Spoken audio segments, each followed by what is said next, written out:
Hello. In this video, I'm going to explain problem 4 from the 2013 F equals MA contest. In this problem, we have a sign that consists of two uniform legs attached by a frictionless hinge, and we are given the coefficient of friction between the ground and the legs, and we're asked to find the value theta such that the sign will not collapse in terms of the coefficient of friction mu.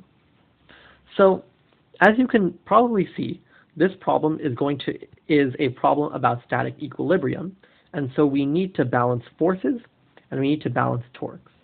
So let me draw the diagram. So here's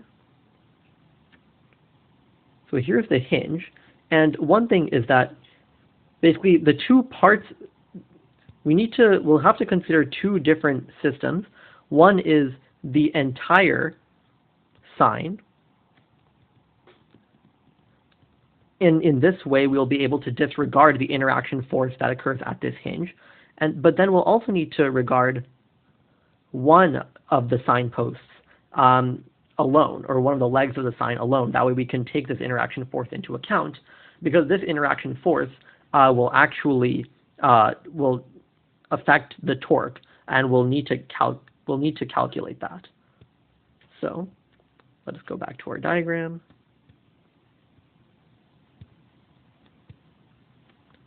So we will suppose that each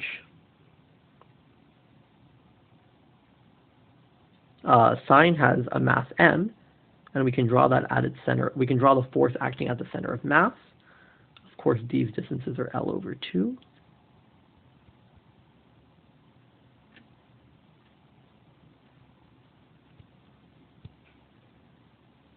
And of course, this angle is theta over 2. And I'm just going to call that alpha for convenience, just because I think just writing theta over 2 all the time is going to get a little bit annoying. So I'm going to call that alpha. And of course, this is pi over 2 minus alpha. Now, the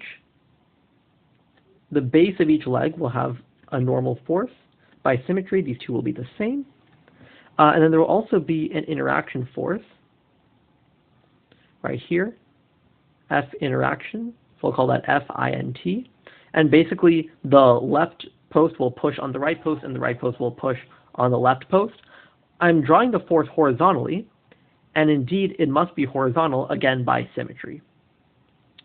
So, because it would not, if it were tilted one way or the other, it would sort of be favoring one side over the other.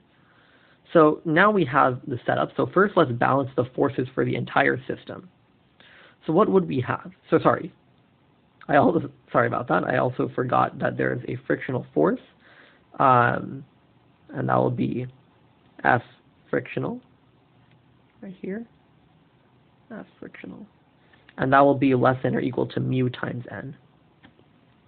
So now, if we look at the total force in the vertical direction, we have that 2n, because there's one normal force acting on each leg, is equal to 2 mg. And so we see pretty quickly that n is just equal to mg. So that's the easy part. Now we need to balance torques. So we know that the sign doesn't rotate. And so what we can do is we can balance forces about this point right here, so I'll call that point P, and what that will do is that will let us ignore the interaction force. So also so just to be clear, balancing the interaction force, or balancing the horizontal forces, so this is vertical, and now if we balance horizontal force, but for just one leg, we see that there's a horizontal force of F frictional, and then we also get a force of the interaction, and so we actually get that the interaction force is equal to the frictional force. Now let's balance torque. And what we can do is that we can balance it around the pivot point, and again, for one leg. And what I'll do is that'll let us ignore the interaction force. And so what will we get? we will get that N times, so I'm going to do it for the left leg, but of course it will be the same in either case. And it'll be the torque exerted by the normal force will be N times, sorry, that should not be L over 2, that should be L, multiplied by sine alpha. And the reason is that you can see that if I extend this line, this distance right here, which is basically the length that we need to consider for the torque, it'll be L sine alpha. So that's where we get L sine alpha from. Similarly, we'll get minus mg times L over 2 times sine alpha, because the torque from gravity is acting in the opposite direction. And then we'll also get minus the frictional force times L, but this time times cosine alpha, because you can see the frictional force is pointing in a different direction. And now this length is L cosine alpha. And that equals 0. And so now we know that N is equal to mg, and so we get that mg L over 2 sine alpha equals F frictional L cosine alpha. And so now we can cancel L's, and we see that F frictional is equal to mg tan alpha over 2. But we also know that this is less than or equal to mu times n, which equals mu mg. And so thus, we get that mu must be greater than or equal to